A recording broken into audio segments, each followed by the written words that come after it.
On today's wrestling news, Tony Khan accuses WWE of contract tampering. Tony Khan says AEW still has big plans for England in 2025. Afa Anoa'i dies aged 81. And we've got a positive update on Adam Cole's return. Are you ready? Are you ready for the news time? My name is Phil Chambers. I'm joined by Gareth Morgan to talk all things wrestling news. But first up, Tony Khan has been talking about contract tampering and WWE again. Now, he's kind of mentioned this before in the past, back in February last year, when he kind of said that wrestlers came to him alleging that WWE had reached out to them to kind of tamper with and break their contracts. Now, he's not said a lot about it since then, but he did appear on the Dan Le Batard show, and he was asked about sort of contract tampering and sort of whether it's gotten better since his comments last year. And I've got a quote from Tony Khan that just says, "I don't think it has. It's still happening. I will reserve all rights when it comes to that, but I don't think that it's stopped. I'll leave it at that." Fightful Select have recently reported as well, so this is kind of coming off the back of this, that with everything going on with the Lucha Brothers and their potential move to WWE, Fightful Select reported that people close to the Lucha Brothers have said that they have been pretty open about WWE talks and having talks with them, and them having an offer on the table very similar to that offer from AEW, which very much seems to suggest some kind of contract tampering at least. But it's kind of interesting comments that he's not going to delve too far into at this time, it seems. Yeah, it's one of the you don't know how much he can say. Do you know? He's in a way, I think he's just not firing a shot, but he's kind of going, yeah, there you go, internet. There's a little bit of drama for you. Can't say too much, but just fighting back a little bit. But you can't go too far because it's you don't know the full ins and outs, maybe, or like there's a lot of legal stuff involved. So it just makes for good drama, I think, for us. We're just watching, going, oh right, he's going full Tony Khan again. He's just not holding back. And I think, did I see somewhere? I don't know if I've just made this up in my mind. Apologies if I have, but I don't know if I've seen somewhere that I think Triple H liked a post of this on Instagram. I think it was like someone had done like an image of it, and like it said Triple H liked this. I don't know if that was just a Photoshop, whatever it was. I saw it online, so that's just more fuel in the fire. I like this petty drama. I know it's like that side of it. I think it's hilarious, but on the other side, the wrestlers like looking to maybe jump over and do all the rest of it, and have these two companies competing over them. Fair play, all right, do it. Get yourselves paid. Like, try and do it as like legally as you can. Maybe like don't like breach contract terms and all that stuff, but if you can get these two massive companies to just fight over you and just give you as much money as possible, that is absolutely fine in my book. You only get one career, get that money, get it and run. And speaking of like running to things, we're all going to be running to All In, aren't we, in like a week's time, because it's like a week away now, which is absolutely insane. How has it been this quick? How has it happened? But a big thing that has been announced when it comes to All In, just in general, is that it's not going to be in London next year. It's not going to happen. I think it's going to be in Texas. Like, that's it for All In 2025. That's going to be going down at the Globe Life Field in Arlington, Texas. So a lot of people are thinking, well, what's going on with like the UK part of AEW for a year if they're not going to be at Wembley? Well, Tony Khan has said on that same Dan Le Batard show that it's definitely not the last show at Wembley, like the one that we're going to see next week. That's not the last one they're ever going to do. And they are going to be back in England in 2026. The way he worded it was a bit odd. It was like, they're going to be back in England in 2026, but I think he was trying to like link that with Wembley, is the way I kind of interpreted it. After that, he said, you can bet you'll see us there in 2025 as well. It won't be AEW All In, it'll be something different, but we've got some big plans coming up next year as well. And I don't think he really went into any more detail as to what they are, what the plans are.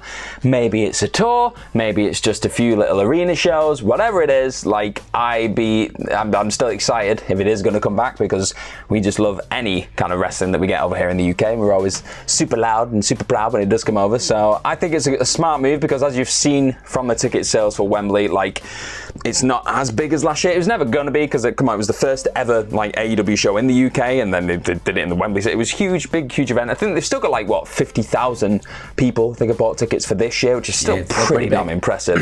So they weren't. I don't think you're going to be able to keep that up year on year on year. It's just the diminishing returns thing.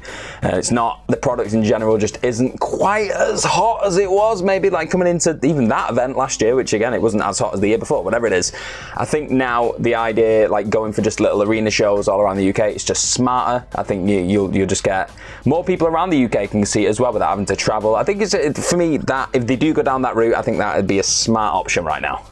Yeah, absolutely. I think there's some kind of arena tour, whether it's just like a Dynamite and a Collision in two different places, or whether they do kind of like a house show loop type thing like what WWE does. I think either way they'll be able to get quite a lot of people into those buildings just by going around the UK, because it's still so new and it's something that hasn't really happened. And obviously the Dynamite tapings are going down in Cardiff this week, and that's going to be the first kind of one of these arena shows, TV shows that they've done in the UK, which will be big. But yeah, something else like that, a bit more of an arena tour rather than one massive stadium show, I think is the way to go.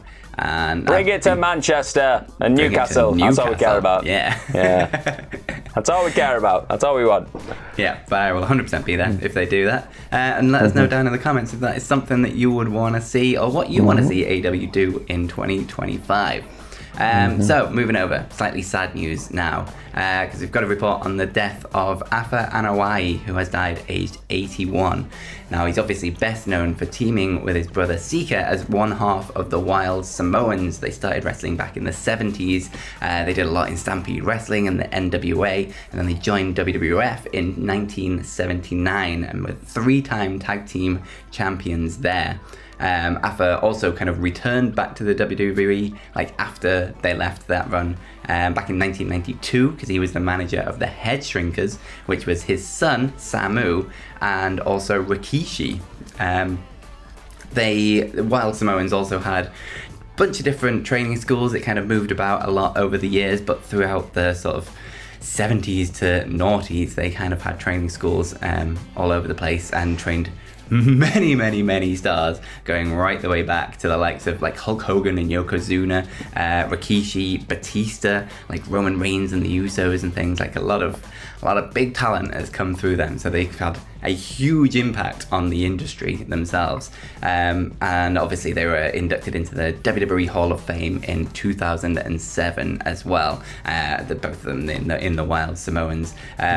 Sika passed away like just under 2 months ago, and now Afa Anoa'i as well. So it's a bit of a rough time for the Anoa'i family, and our condolences go out to the Anoa'i family and all their friends and everyone that was close to them. It's just sad news whenever this happens. Yeah.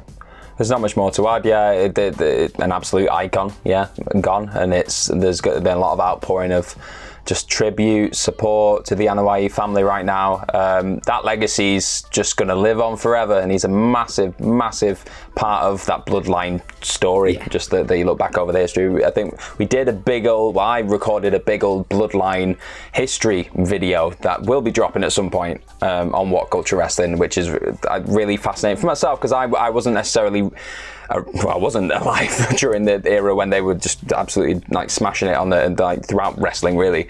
And just getting to look back through that and just dive into that and understand that history, it just makes you appreciate just how much of an influence, like you said, how much of an impact they've had on the business and everything that we're seeing now, like just how hot the business is right now with the bloodline at the forefront of WWE. None of that happens without that foundation, really, that the Wild Samoans were a huge part of. So massive respect, and just sending a lot of love and support over to the Anoa'i family right now, because it sounds like it's been a really rough couple of months, like you said. So, but speaking, maybe like making things a little bit more positive now, like speaking to somebody who has obviously again had a rough year or so, let's say, Adam Cole in AEW has been through it, hasn't he, with his destroyed foot after it was Grand Slam, wasn't it, where he like jumped off the stage and just shattered his foot. Yeah, it's been like a year, and then he had the head injuries before that. It's just had a rough time of it, but we've got a positive update now, which is good stuff. So it's from Fightful Select, Sean Ross Sapp, and they'd learned that Adam Cole was actually backstage at the August 14th episode of Dynamite. So that was the one this week. And he was obviously taken off the road like for a while, because I think they were saying like him being on the road and having to travel and all the rest of it wasn't really great for his recovery, because if you're having to move around all the time and you're trying to recover a foot, it's not really going to work. So I think they give him a bit of time off just to stay at home and just rest and recover. But now, seemingly, back on the road, back behind the scenes with AEW. And they have said, and this is really quite promising, that he apparently was set to resume training for a hopeful return as soon as next week. So that's pretty cool. Like, if he can be back, like, just doing his thing in between the ropes. Right, we don't really know what that training is. It could be in the ring. It could just be, like, putting pressure on his foot for all we know. Like, he's really been through it. So I think just that in itself seems like a positive thing. I'm just happy for him, because I just want him to get a win, because he's just had so much bad luck over the last couple of years. So yeah, this is, good sign for Adam Cole. Yeah, absolutely. Any sign is a good sign right now for Adam Cole. It's been a really long time and a rough ride with injuries, but yeah, hopefully this is a sign of things to come, and we can get him back in the ring as soon as possible, but not before you're ready. Obviously, healthy first, then the ring stuff after that.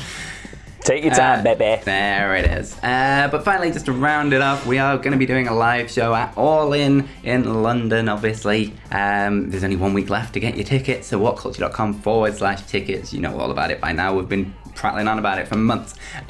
So come see us at our live show in London. 2 minutes walk away from Wembley, so at the very least, you just have a place to have a drink before the show. Yeah. That's all we need. That's all. Just a place to get very drunk. Exactly. That's what we offer. And what do you want? That's what we offer. whatculture.com/tickets. And yeah, click the video that has just appeared on your screen to continue your YouTube journey, and follow us over on X at Phil My Chambers and at GMorgan04. Forgot my bit. Yep, there it is. That's the one. And have yourselves a bloody good day. Bye bye.